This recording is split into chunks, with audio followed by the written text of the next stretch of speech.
আসসালামু আলাইকুম ওয়া রাহমাতুল্লাহি ওয়া বারাকাতুহু। এবং আপনাদের উপর আল্লাহর শান্তি, রহমত ও বরকত দর্শিত হোক। ওয়ালাইকুম আসসালাম।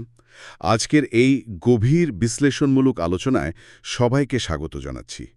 আজ আমরা কোনো সাধারণ বিষয় বা দৈনন্দিন খবর নিয়ে কথা বলছি না। একদমই না। আজকের বিষয়টা বেশ অন্যরকম। হ্যাঁ, মানে পবিত্র কোরআনের সূরা আল মুজাম্মিলের উপর ভিত্তি করে জীবন গড়ার একটা চমৎকার ব্লুপ্রিন্ট নিয়ে আমরা আজকে আলোচনা করব। আর যারা এই গভীর আলোচনাগুলো নিয়মিত শোনেন, তারা জানেন যে আমরা কতটা গভীরে যাওয়ার চেষ্টা করি। ঠিক তাই। আমাদের আজকের এই আলোচনার উৎসগুলো বেশ মজবুত। আত-তাবারি, ইবনে কাসির, আল কুরতুবি থেকে শুরু করে সমসাময়িক স্কলারদের তাফসির। সাথে বোখারি ও মুসলিম শরীফের মতো বিশুদ্ধ হাদিস গ্রন্থের এক বিশাল গবেষণাপত্রও রয়েছে। হ্যাঁ, তো আমাদের আজকের লক্ষ্য শুধু কিছু ঐতিহাসিক তথ্য জানা নয়। আমরা আসলে খুঁজতে চাই মনস্তাত্ত্বিক স্থিতিস্থাপকতা বা রেজিলিয়েন্স। সময়ের সঠিক ব্যবস্থাপনাটাও এখানে একটা বড় বিষয়। ব্যক্তিগত এবাদতের সাথে সামাজিক দায়িত্বের যে একটা অপূর্ব সমন্বয়, সেটা আজকের এই দ্রুতগতির যুগেও কিভাবে কাজে লাগানো যায় সেটাই আমরা খুঁজব। এই সূরাটির সবচেয়ে বড় বৈশিষ্ট্য হল উম্মের বিশাল সময়কালকে ধারণ করার ক্ষমতা। সূরাটি শুরু হয়েছিল মক্কার সেই প্রথম দিনগুলোতে, যখন মুসলিম সমাজ সবেমাত্র গড়ে উঠছে। চারদিকে তখন চরম বৈরিতা আর প্রতিকূলতা। ঠিক, আর এর একেবারে শেষ অংশটি অবতীর্ণ হয় দীর্ঘ সময় পর, মদিনায়, যখন সমাজ ব্যবস্থা সম্পূর্ণ ভিন্ন, রাষ্ট্র প্রতিষ্ঠিত এবং দায়িত্ব অনেক বেশি। মানে এই যে দীর্ঘ সময়ের পরিক্রমা, এটা মানুষের ব্যক্তিগত আধ্যাত্মিকতা থেকে শুরু করে সামাজিক দায়িত্ববোধের এক অসাধারণ বিবর্তনের সাক্ষী। একদম তাই। কিভাবে একজন মানুষ চরম চাপের মুখে নিজেকে প্রস্তুত করবে এবং পরবর্তীতে সেই প্রস্তুতিকে সমাজের কল্যাণে কাজে লাগাবে, তার পুরো নকশাটি এখানে লুকিয়ে আছে। ঠিক আছে, তো চলুন বিষয়টা একটু খতিয়ে দেখি। সূরার শুরুতেই আমরা দেখতে পাই একটি দারুণ রূপক, আল মুজাম্মেল। যার অর্থ হল চাদ্রাবৃত বা যিনি চাদর মুড়িয়ে আছেন। ঐতিহাসিক প্রেক্ষাপট থেকে আমরা জানি, হেরা গুহায় প্রথম ওহী পাওয়ার পর সেই ঐশী বাণীর বিশালতায় এবং এক অজানা শিহরণে রসুল বাড়িতে ফিরে চাদর মুড়িয়ে শুয়ে পড়েছিলেন। প্রচণ্ড শীত বা ভয়ের সময় আমরা যেমন কম্বলের নিচে লুকিয়ে একটা নিরাপদ আশ্রয় খুঁজি, বিষয়টা অনেকটা সেরকমই। আর ঠিক তখনই এই ঐশী নির্দেশ আসে যে, হে চাদ্রাবৃত, রাতে দণ্ডায়মান হন। এই যে আরামের চাদর ছেড়ে ওঠার নির্দেশ, এটা শুধু একটা বাহ্যিক কাজ নয়, এর ভেতরে গভীর একটা বার্তা লুকিয়ে আছে। আরামের এই চাদর ছেড়ে রাতে উঠে দাঁড়ানোর নির্দেশটা মূলত একটা মনস্তাত্ত্বিক প্রস্তুতির ডাক। বড় কোনো দায়িত্ব পালনের আগে চাই নিভৃত প্রস্তুতি। প্রস্তুতিটা জরুরি। চাদর এখানে শুধু একটা পোশাক নয়, এটা হলো মানুষের আরামের জায়গা বা এমন একটা মানসিক অবস্থা যেখানে মানুষ লোকচক্ষুণ আড়াল খোঁজে, নিজের ভেতর গুটিয়ে থাকতে চায়। কিন্তু যাকে একটা নতুন সমাজ গড়তে হবে, মানুষের চিন্তার জগৎকে পরিবর্তন করতে হবে, তাকে তো ওই আরামের জায়গা ছেড়ে বেরিয়ে আসতেই হবে। ঠিক বলেছেন। দিনের বেলায় লোকসমাজে টেকসই প্রভাব ফেলার জন্য রাতের নীরবতায় এই কঠোর আধ্যাত্মিক প্রস্তুতিটা অপরিহার্য ছিল। কারণ দিনের বেলার সংগ্রামটা অনেক কঠিন। আর সেই লড়াইয়ে টিকে থাকার জ্বালানি সংগ্রহ করতে হবে রাতের এই নিভৃত জাগরণের মধ্য দিয়ে। হ্যাঁ, আর এই রাতের ইবাদতের সময়সীমা নিয়েও আয়াতে খুব সুন্দর এবং সুনির্দিষ্ট নির্দেশনা দেয়া হয়েছে। বলা হয়েছে রাতের অর্ধেক বা তার চেয়ে কিছুটা কম বা কিছুটা বেশি সময় ধরে জাগরণ করতে। লক্ষ্য করার মতো বিষয় হল, এখানে একটা নির্দিষ্ট সময় বা মিনিট ঘণ্টা বেঁধে দেওয়া হয়নি, বরং একটা নমনীয়তা রাখা হয়েছে মানুষের সুবিধার কথা চিন্তা করে। স্রষ্টার এই শিক্ষণ পদ্ধতিটি গভীরভাবে খেয়াল করার মতো। বিশ্বাসীদের এই স্বাধীনতা দেয়া হয়েছিল যেন তারা তাদের ইবাদতকে দীর্ঘমেয়াদে টেকসই করতে পারে। মানে জোর করে এক রাতে অনেক কিছু করে পরের রাতে ক্লান্ত হয়ে যাওয়ার কোনো সুযোগ এখানে নেই। একদমই তাই। রাতের নীরবতা দিনের সব কোলাহল, বিভ্রান্তি আর দুশ্চিন্তাকে সরিয়ে দেয়। চারপাশ যখন শান্ত থাকে, তখন সৃষ্টার সাথে এক অবিচ্ছেদ্য সম্পর্ক গড়ার দারুণ সুযোগ তৈরি হয়। এই অনুশীলন শুধু একটি প্রথাগত নিয়ম পালনের বিষয় ছিল না। না, এটা ছিল দৈনন্দিন জীবনের বাধা বিপত্তি মোকাবেলার জন্য প্রয়োজনীয় মানসিক শক্তি তৈরির এক কৌশলগত উপায়। যখন চারপাশের সবাই ঘুমে আচ্ছন্ন, তখন একা জেগে থাকার এই অভ্যাস মানুষের আত্মনিয়ন্ত্রণ বা সেলফ কন্ট্রোলকে অভাবনীয় পর্যায়ে নিয়ে যায়। আত্মনিয়ন্ত্রণের এই বিষয়টা আরও স্পষ্ট হয় যখন এর পরপরই আয়াতে তারতিল বা ধীরে সুস্থে তেলাওয়াত করার নির্দেশের কথা আসে। আমাদের আধুনিক জীবনের একটা বড় সমস্যা হলো আমরা সবকিছু খুব দ্রুত করতে চাই। দ্রুত পড়ে শেষ করা, দ্রুত কাজ নামানো, কিন্তু এখানে বলা হচ্ছে সময় নিয়ে পড়তে। আনাস বিন মালিক থেকে জানা যায় রসুল পড়ার সময় অক্ষরগুলোকে দীর্ঘ করে পড়তেন। অর্থাৎ প্রতিটি শব্দের প্রতি সুবিচার করতেন। এই ধীরে পড়ার বিষয়টা মূলত মানুষের চিন্তার জগৎকে গভীরভাবে নাড়া দেওয়ার একটা উপায়। শুধু মুখে সুন্দর করে উচ্চারণ করাই তার তিল নয়, এটা একটা মানসিক এবং আবেগীয় সংযোগের ব্যাপার, তাই না? একদম। আব্দুল্লাহ ইবনে মাসুদের একটা দারুণ উদ্ধৃতি এই বিষয়ে খুব প্রাসঙ্গিক। তিনি অত্যন্ত কড়া ভাষায় সতর্ক করে বলেছিলেন যে কবিতার মতো দ্রুত না পড়ে থেমে থেমে পড়া এবং অনুধাবন করাটাই আসল কথা। থেমে থেমে পড়া। তিনি বলেছিলেন, এর বিস্ময়কর অংশগুলোতে থামো এবং এর মাধ্যমে তোমার হৃদয়কে আন্দোলিত করো। কেবল সূরার শেষ পর্যন্ত পৌঁছানোই যেন মূল লক্ষ্য না হয়। মানে এখানে পরিমাণের চেয়ে গুণগত মানের উপর বেশি জোর দেওয়া হয়েছে। ঠিক তাই। আজকের এই দ্রুতগতির তথ্যের যুগে, যেখানে আমরা শুধু হেডলাইন পড়ে স্ক্রল করে যাই, সেখানে এই নির্দেশ আমাদের চিন্তার গতিকে ধীর করে যে কোনো বিষয়ের গভীরে প্রবেশ করতে শেখায়। এখানে বিষয়টা সবচেয়ে আকর্ষণীয় হয়ে ওঠে। সূরার একটু ভেতরের দিকে গেলেই বলা হচ্ছে, নিশ্চয়ই আমি আপনার প্রতি অবতীর্ণ করব এক ভারী কথা। বা কৌলান সকিলা। হ্যাঁ, এই ভারী কথা বলতে আসলে কি বোঝানো হয়েছে তা নিয়ে স্কলারদের বিশ্লেষণগুলো সত্যি অবাক করার মতো। ইতিহাস ঘাটলে দেখা যায় এটা আক্ষরিক অর্থেই এক শারীরিক ভার ছিল।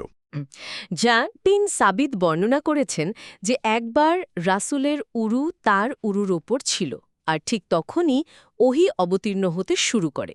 সেই ঐশী বাণীর ভার এতটাই প্রচণ্ড ছিল যে তিনি ভেবেছিলেন তার উরুর হাড় হয়তো ভেঙেই যাবে। আবার প্রচণ্ড শীতের দিনেও ওহী আসার সময় কপাল বেয়ে ঘাম ঝরার ঘটনা বা উটের পিঠে থাকা অবস্থায় ভার সইতে না পেরে উটটি বুকে ভর দিয়ে মাটিতে পড়ে যাওয়ার ঘটনাগুলো প্রমাণ করে এই বাণীর শারীরিক ওজন কতটা ভয়াবহ ছিল। শারীরিক এই ভারের পাশাপাশি এর একটা তাত্ত্বিক বা আইনি ভারও রয়েছে, যা সমাজ ও সভ্যতার জন্য অত্যন্ত গুরুত্বপূর্ণ। আল হাসান আল বসরি এবং কাতাদাহার মতো স্কলাররা বিষয়টিকে আরও বিস্তৃতভাবে দেখেছেন। তাদের মতে এই ভার হল সমাজের আইন, হালাল, হারাম এবং নৈতিকতার বিশাল দায়িত্ব। শুধু তো কয়েকটা নিয়মকানুন নয়, সমাজ ও মানব সভ্যতা নতুন করে গড়ার এক বিশাল দায়িত্ব ছিল এই ভারী কথা। মানুষের হাজার বছরের ভ্রান্ত বিশ্বাস এবং সমাজ কাঠামোকে সম্পূর্ণ নতুন করে সাজানোর মিশন কোনো সাধারণ কাজ নয়। ঐশী পথ নির্দেশিকা কোনো হালকা বিনোদন বা দার্শনিক আড্ডার বিষয় নয়। এটা এমন এক দায়িত্ব যা পালন করতে চরম মানসিক দৃঢ়তার প্রয়োজন। আর এই প্রচণ্ড ভার বহন করার সক্ষমতা অর্জনের জন্যই রাতের নিভৃত প্রস্তুতির ওই নির্দেশ দেওয়া হয়েছিল। রাতের এই নিভৃত প্রস্তুতির কথাটা তো বুঝলাম, কিন্তু মানুষের তো দিনের বেলাতে অনেক কাজ থাকে, তাই না? এই যে দিন আর রাতের কাজের একটা ব্যালেন্স, সেটা কিভাবে হবে?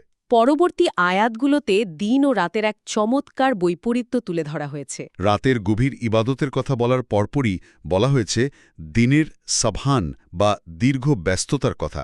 এই সাবহান শব্দটা মূলত সাঁতার কাটা বা কোনো বিশাল কর্মযোগ্য ডুবে থাকার ধারণা দেয়। ঠিক, রূপকটার দিকে খেয়াল করলে বিষয়টা আরও পরিষ্কার হয়। সাঁতার কাটার সময় মানুষকে যেমন নিরন্তর হাত পা ছুড়তে হয়, ভেসে থাকার জন্য লড়াই করতে হয়, দিনের বেলার জীবিকা অন্বেষণ বা সামাজিক কাজগুলো ঠিক সেরকমই। ইসলামের সময় ব্যবস্থাপনার এটা এক দারুণ দৃষ্টান্ত। দিন হল জীবিকা, ব্যবসা বাণিজ্য এবং মানুষের সাথে মেলামেশা করে সামাজিক দায়িত্ব পালন করার জন্য কঠোর পরিশ্রম করার সময়। আর রাত হল সেই লড়াইয়ের ক্লান্তি দূর করে আধ্যাত্মিক শক্তি পুনরুদ্ধারের জন্য। এই সীমানা বজায় রাখলে মানুষ মানসিক অবসাদ থেকে বাঁচে। রাতের গভীর নীরবতা বা নাশিয়াতুল লাইলের সময় যখন চারপাশের কোনো দৃশ্য বা শব্দের বিভ্রাট থাকে না, তখন মন থাকে সম্পূর্ণ নিবদ্ধ। এখানে স্কলারদের মধ্যে সময়ের ব্যাপারে কিছু মতভেদ বা ইখতেলাফ আছে, তাই না? হ্যাঁ, আয়েশা এবং মুজাহিদের মতে এটা ঘুম থেকে ওঠার পরের সময়। ইবনে জায়েদ বলেছেন রাতের যে কোনো সময় হতে পারে, আর হাসান বসরির মতে ঈশার পর। তবে মূল কথা হল রাতের ওই শান্ত পরিবেশে মানুষের ভেতরের অহংকার বা লোক দেখানো মনোভাব কাজ করে না। হৃদয় ও জিহ্বার এক নিখুঁত সমন্বয় ঘটে তখন। আর এই যে দুনিয়াদারি আর আধ্যাত্মিকতার মধ্যে ব্যালেন্সের কথা এলো। এর পরপরই কিন্তু তাবাত্তুল শব্দটির উল্লেখ দেখা যায়। যার অর্থ হল সম্পূর্ণ ভক্তি বা একনিষ্ঠতা। কিন্তু এটা শুনে অনেকের মনে হতে পারে যে সব ছেড়ে দিয়ে সংসার ত্যাগ করে শুধু ধ্যানে মগ্ন থাকার কথা বলা হচ্ছে। এখানে ইসলামের জীবন দর্শনের একটা অনন্য দিক ফুটে ওঠে। ইসলামের রাহবানিয়া বা বৈরাগ্যবাদের কোনো স্থান নেই যেখানে মানুষ পরিবার, সমাজ বা বৈধ আনন্দ ছেড়ে পাহাড়ের চূড়ায় গিয়ে বসে থাকবে। শফি উসমানীর ব্যাখ্যা অনুযায়ী তাবাত্তুল হল সম্পূর্ণ ভিন্ন এক মনস্তাত্ত্বিক অবস্থা। এটা হলো দুনিয়াতে অত্যন্ত সক্রিয় থেকেও মানসিকভাবে শুধু স্রষ্টার সাথে যুক্ত থাকা। একজন মানুষ তার ব্যবসা করবেন, পরিবারের যত্ন নেবেন, সামাজিক কাজ করবেন, সবকিছুই করবেন, কিন্তু অন্তরের গহীনে তিনি থাকবেন স্রষ্টার ওপর পুরোপুরি নির্ভরশীল। চারপাশের কোনো কিছুই তাকে তার মূল লক্ষ্য থেকে বিচ্যুত করতে পারবে না। সাফল্যের অহংকার তাকে অন্ধ করবে না, আবার ব্যর্থতার হতাশাও তাকে ভেঙে ফেলবে না। এই স্রষ্টার ওপর নির্ভরশীলতার বিষয়টি হচ্ছে তাওয়াক্কুল। যিনি পূর্ব ও পশ্চিমের মালিক, চূড়ান্ত ফলাফল তো তার হাতেই। একজন মানুষ তার সর্বোচ্চ চেষ্টা করার পর ফলাফলের জন্য অতিরিক্ত দুশ্চিন্তা করাটা যে আসলে অযৌক্তিক এবং ক্ষতিকর, সেটাই এই আয়াতে স্মরণ করিয়ে দেওয়া হয়েছে। এখানে মজার বিষয় হল এই, তাওয়াক্কুলের নির্দেশের ঠিক পরেই এমন একটি বিষয়ের অবতারণা করা হয়েছে যা মানুষের দৈনন্দিন সম্পর্ক এবং মানসিক শান্তির জন্য ভীষণ প্রাসঙ্গিক। আয়াতে বলা হয়েছে হাজরান জামিলা বা সুন্দরভাবে পরিহার করার কথা। যখন মক্কায় রাসূলের উপর মানসিক ও শারীরিক অত্যাচার বাড়ছিল, তখন আল্লাহ তাকে প্রতিশোধ নিতে বা পাল্টা গালি দিতে বলেননি, তিনি বলেছেন সুন্দরভাবে তাদের এড়িয়ে চলতে। বর্তমান সময়ের বিষাক্ত কর্মপরিবেশ বা সামাজিক যোগাযোগ মাধ্যমের নেতিবাচকতা চিন্তা করলে এই সুন্দরভাবে এড়িয়ে চলার নীতিটা কত বড় এক মনস্তাত্ত্বিক হাতিয়ার তা বোঝা যায়। সাধারণত আমরা যখন কারোর উপর রেগে যাই বা কেউ আমাদের অপমান করে, তখন আমাদের প্রবৃত্তি চায় পাল্টা আঘাত করতে। সম্পর্ক ছিন্ন করার সময় আমরা অনেক তিক্ত কথা বলি। কিন্তু জামিলা বা সুন্দর শব্দটা পুরো দৃশ্যপট বদলে দেয়। এর মানে হল গালিগালাজ বা অপমানের জবাবে নিজেকে সেই নিচু স্তরে নামিয়ে না আনা, নিজের আত্মসম্মান বজায় রেখে এবং আবেগকে সম্পূর্ণ নিয়ন্ত্রণে রেখে সেখান থেকে সরে আসা। এটা আধ্যাত্মিকতার এবং আত্মনিয়ন্ত্রণের এক সর্বোচ্চ স্তর। গালাগাল শুনেও প্রতিশোধের ইচ্ছা মনে না আনাটা প্রচণ্ড কঠিন একটা কাজ। কিন্তু মানসিক শান্তির জন্য এর চেয়ে কার্যকর আর কিছুই নেই। এখানে একটা ঐতিহাসিক ও আইনি প্রশ্ন প্রায়ই ওঠে। পরবর্তী সময়ে মদিনায় যখন সশস্ত্র সংগ্রাম বা অন্যায়ের বিরুদ্ধে সরাসরি রুখে দাঁড়ানোর নির্দেশ অবতীর্ণ হল, তখন কি সুন্দরভাবে পরিহার করার এই আয়াতটি বাতিল বা মানসুখ হয়ে গেছে? এটা অত্যন্ত গুরুত্বপূর্ণ একটা পয়েন্ট। ক্লাসিক্যাল তাফসির কারকদের মধ্যে এটা নিয়ে একসময় আলোচনা ছিল। তবে সমসাময়িক স্কলার এবং গভীর বিশ্লেষকরা নিশ্চিত করেন যে এটা কোনোভাবে বাতিল হয়ে যাওয়া বা মেয়াদোত্তীর্ণ নির্দেশ নয়। অন্যায়ের বিরুদ্ধে রাষ্ট্রীয় বা সামষ্টিক সংগ্রাম একটি নির্দিষ্ট আর্থসামাজিক বা রাজনৈতিক পরিস্থিতির দাবি। কিন্তু হাজরান জামিলা হল মানুষের মানসিক স্বাস্থ্য, পারস্পরিক সম্পর্ক এবং প্রতিদিনের জীবনের নেতিবাচকতা মোকাবিলার এক চিরন্তন নৈতিক ভিত্তি। প্রতিদিনের জীবনে পথে ঘাটে বা কর্মক্ষেত্রে কেউ কটূক্তি করলে সেখানে লড়াইয়ে জড়িয়ে পড়াটা কোনো বীরত্ব নয়, বরং সুন্দরভাবে সেই অজ্ঞতাকে এড়িয়ে চলাই হল প্রজ্ঞার লক্ষণ। এটা সবসময় এবং সব যুগের জন্যই প্রযোজ্য। অসাধারণ একটা পার্থক্য তুলে ধরেছেন। এরপরে রায়াতগুলোতে আমরা মহাজাগতিক ন্যায় বিচারের এক দারুণ চিত্র দেখতে পাই। অস্বীকারীদের এবং অত্যাচারীদের বিষয়টি স্রষ্টা তার নিজের হাতে ছেড়ে দেওয়ার ঐশী নির্দেশ দিয়েছেন। এখানে বলা হয়েছে যে যারা সম্পদ ও ক্ষমতার দম্ভে মত্ত হয়ে সত্যকে প্রত্যাখ্যান করছে, তাদের বিষয়টি স্রষ্টাই দেখে নেবেন। এই নির্দেশটি মজলুম বা অত্যাচারিতদের জন্য এক বিরাট মনস্তাত্ত্বিক স্বস্তি। এটা মুমিনদের মন থেকে প্রতিশোধের বোঝা পুরোপুরি নামিয়ে দেয়। যখন আমরা দেখি চারপাশের অত্যাচারীরা তাদের ক্ষমতা আর সম্পদের দম্ভে মত্ত, কোনো বিচারই তাদের ছুঁতে পারছে না, তখন স্বাভাবিকভাবেই হতাশা কাজ করে। কিন্তু এখানে বলা হচ্ছে যে এই পার পেয়ে যাওয়াটা আসলে একটা ভ্রিভ্রম। এটা কেবলই একটা সাময়িক ছাড়। চূড়ান্ত ন্যায়বিচার অবশ্যম্ভাবী। আয়াতে ভারী শিকল বা আনকাল এবং গলায় আটকে যাওয়া কাঁটার মতো খাবারের যে ভীতিকর চিত্র তুলে ধরা হয়েছে তা শুনলে শিউরে উঠতে হয়। হাসান বসরির মতো স্কলাররা এই গলায় আটকে যাওয়া খাবারের কথা ভেবে এতটাই প্রভাবিত হতেন যে অনেক সময় তাদের খাওয়া দাওয়া পর্যন্ত বন্ধ হয়ে যেত। এই তীব্র অনুভূতি প্রমাণ করে যে দুনিয়ার অহংকার কত ক্ষণস্থায়ী।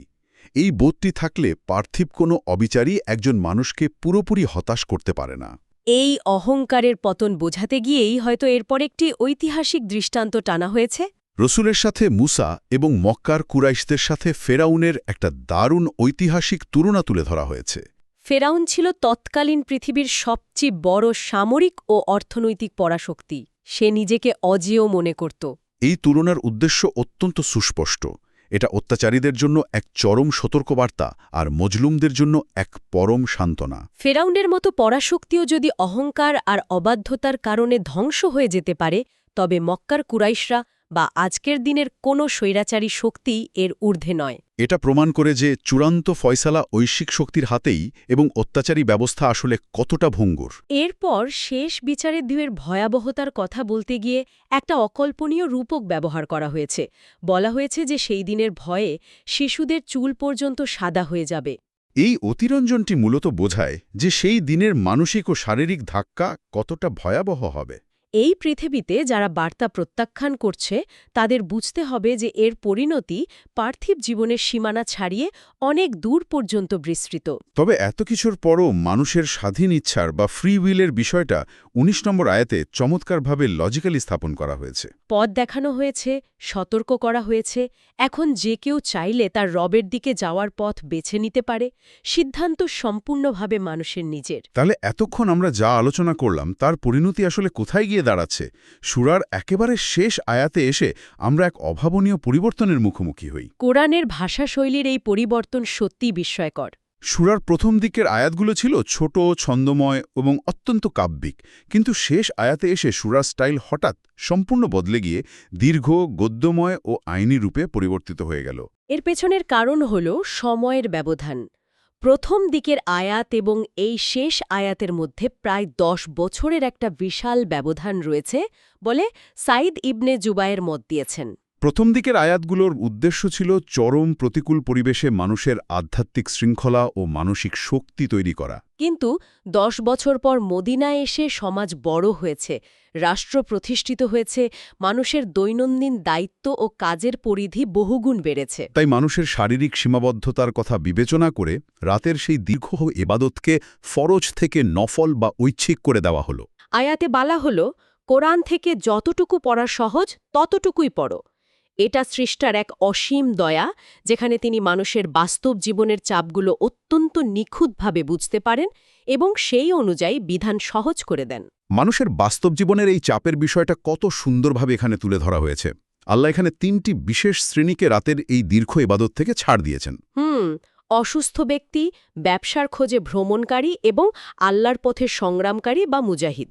সবচেয়ে চমকপ্রদ ব্যাপার হল হালাল রুজির সন্ধানে ব্যবসা বা কাজ করাকে এখানে অত্যন্ত উচ্চ মর্যাদায় আসীন করা হয়েছে, যা প্রায় সংগ্রামের সমতুল্য। এটা ধর্ম ও কর্মজীবনের যে একটা কৃত্রিম বিভেদ আমরা তৈরি করে রাখি, তাকে পুরোপুরি ভেঙে দেয়। আমরা অনেকেই মনে করি যে দুনিয়ার কাজ মানেই সেটা পার্থিব, আর শুধু নামাজ রোজাই হল পবিত্র। কিন্তু এখানে জীবিকা উপার্জন করাটাকেও পবিত্র ইবাদত হিসেবে স্বীকৃতি দেওয়া হয়েছে। ওমর ইবনে আল খাত্তাবের মতো প্রখ্যাত সাহাবীও বিষয়টিকে এভাবেই দেখেছেন। পরিবার ও সমাজের জন্য হালাল উপার্জন করা কোনো সাধারণ কাজ নয়, এটা চরম আত্মত্যাগের দাবি রাখে। এরপরে জাকাত এবং কর্জে হাসানা বা আল্লাহকে উত্তম ঋণ প্রদান করার প্রসঙ্গটি এসেছে।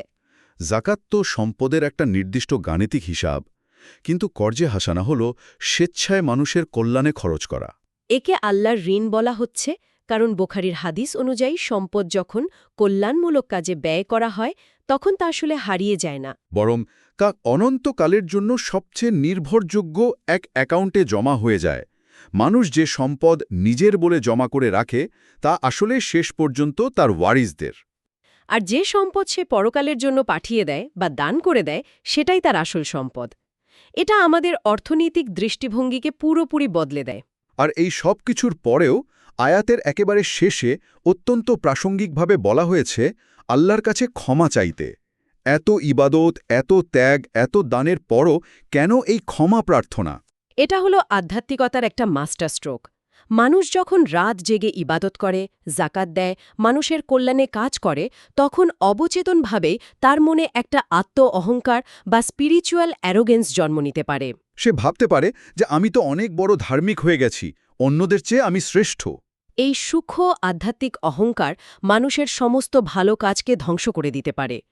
এই পতন থেকে বাঁচাতে শেষে ক্ষমা প্রার্থনার নির্দেশ দেওয়া হয়েছে, যাতে মানুষ বুঝতে পারে তার শত চেষ্টাতেও ভুল ত্রুটি থাকতে পারে এবং সে সবসময় স্রষ্টার দয়া ও ক্ষমার মুখাপেক্ষী।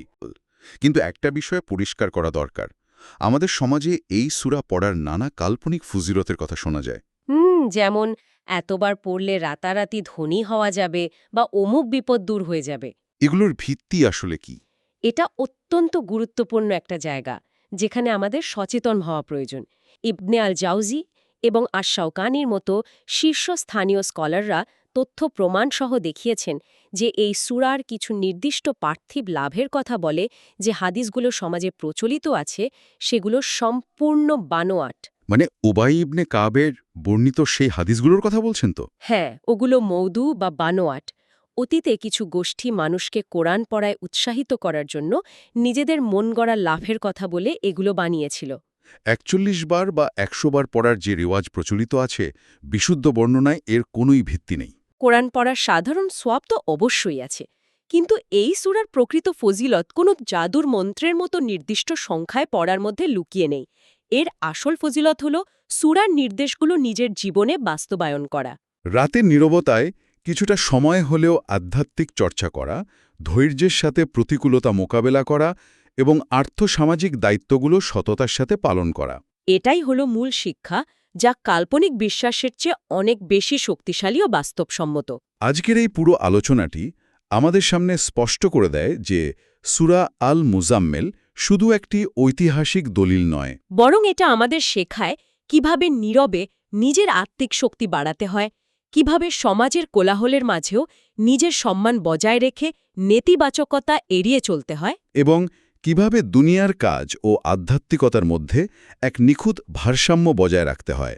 আজকের এই আলোচনা শেষ করার আগে যারা শুনছেন তাদের জন্য একটা গভীর চিন্তার বিষয় রেখে যেতে চাই। সেই চাদরের বিষয়টা, তাই তো? হ্যাঁ, সেই যে চাদর যার কথা আমরা একদম শুরুতে বলেছিলাম, তা শুধু ১৪০০ বছর আগের কোনো পোশাক ছিল না। আজকের দিনেও আমরা স্মার্টফোন, বিনোদন, মিথ্যা অহংকার বা লোকচক্ষুর আড়ালে নানা অদৃশ্য চাদরে নিজেদের জড়িয়ে রাখি। আমরা এগুলো করি যাতে আমাদের দায়িত্বের ভারী কথা বা জীবনের কঠিন সত্যের মুখোমুখি হতে না হয়। আমাদের প্রত্যেকের উচিত আজ নিজেদের কাছে এই প্রশ্নটা করা, আমার সেই আরামের চাদরটি আসলে কি, যা আমাকে আজই ছুঁড়ে ফেলতে হবে। জাজাক আল্লাহু খায়ের, আল্লাহ আপনাকে উত্তম প্রতিদান দিন বলে আমাদের কথা শোনার জন্য, আপনার মূল্যবান সময় ব্যয় করার জন্য।